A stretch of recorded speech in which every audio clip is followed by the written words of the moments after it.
Iran जंग 16वें रोज में दाखिल। इस्फहान पर हमले, तेहरान की भरपूर जवाबी कार्रवाइयां। अमेरिका और इजराइल की ईरान पर हमलों का सिलसिला 16वें रोज भी जारी रहा। ताजा हमले में इस्फहान को निशाना बनाया गया, जहां कम से कम 15 अफराद शहीद और मुतादिद जख्मी हुए।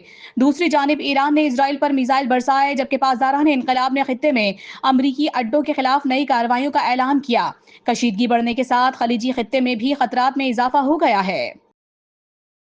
अमेरिका अपना हुर्मुज़ खुलवाने के लिए चीन से मदद मांग रहा है। ईरानी वजीर खारजा अब्बास इरागजी का कहना है कि अमेरिका खित्ते में अपनी सिक्योरिटी कमजोर होने के बायस आबनाए हुर्मुज़ खुलवाने के लिए दीगर ममालिक हत्ता के चीन से मदद तलब कर रहा है। और अब पेशावर, जहां मतनी के इलाके में चौकी पर दहशतगर्द हमला नाकाम, पुलिस ने भरपूर जवाब दिया। मतनी के इलाके में चौकी हमीदी मशीन चौकी पर दहशतगर्दों के हमले को पुलिस ने फौरी रद्द-ए-अमल और बहादुरी से नाकाम बना दिया। हमला आवर फरार हो गए, जबकि वाकई में किसी किस्म का जानी या माली नुकसान नहीं हुआ। सर्च ऑपरेशन मुकम्मल कर लिया गया है। ईरान जंग पर तनकीदी रिपोर्टिंग। ट्रंप इंतजामिया का अमरीकी मीडिया को लाइसेंस मनसूखी का इंतबाह। ईरान के खिलाफ जारी जंग पर तनकीदी रिपोर्टिंग करने वाले अमरीकी मीडिया इदारों को ट्रंप इंतजामिया की जानिब से सख्त खबरदार किया गया है।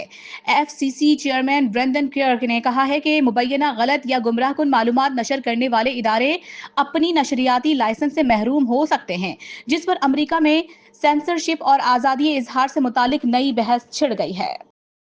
ईरान के खिलाफ जंग से अमेरिका में सियासी हलचल। रिपब्लिकन पार्टी में इख्तलाफात बढ़ गए। ईरान के खिलाफ जारी जंग ने अमेरिकी दाखिली सियासत में खलबली मचा दी है। सदर ट्रंप की पार्टी में कुछ रहनुमा जंग की हिमायत कर रहे हैं, जबकि दीगर कदामत पसंद शख्सियात उसे गैर जरूरी करार दे रही है। कांग्रेस में भी इख्तलाफात सामने आए और अवाम की अक्सरियत ट्रंप की पॉलिसी से मुत्तफिक नहीं।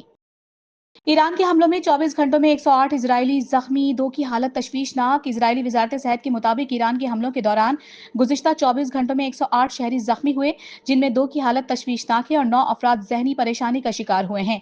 ईरान के साथ जंग के आगाज से अब तक जख्मियों की तादाद 3195 हो गई है। पाकिस्तानी अफवाज ने ऑपरेशन गजब हक के तहत 14 और 15 मार्च की दरमियानी शब अफगानिस्तान में दहशतगर्दों के खिलाफ बड़ी फजाई कार्रवाई करते हुए मुतादिद अहम अहदाफ को कामयाबी से निशाना बनाया। सिक्योरिटी जराये के मुताबिक इस कार्रवाई की वीडियो भी जारी कर दी गई है, जिसमें दहशतगर्दों के ठिकानों पर हमलों के मनाजिर देखे जा सकते हैं। ईद पर आवाम के लिए खुशखबरी। पाकिस्तान रेलवेज की 4 स्पेशल ट्रेनें चलाने का फैसला। विफाकी वजीर रेलवे की हिदायत पर पाकिस्तान रेलवेज ने ईद के मौके पर मुसाफिरों की सहूलत के लिए लाहौर, कराची, कोयटा, रावलपिंडी और पेशावर के दरमियान 4 स्पेशल ट्रेनें चलाने का ऐलान किया है। मजीद विफाकी वजीर रेलवे ने हुक्काम को हिदायत की है कि इन स्पेशल ट्रेनों में मुसाफिरों को बेहतरीन सहूलियात फराहम की जाएं और सफाई सुथराई के साथ साथ ट्रेनों के औकात कार की पाबंदी को भी यकीनी बनाया जाए।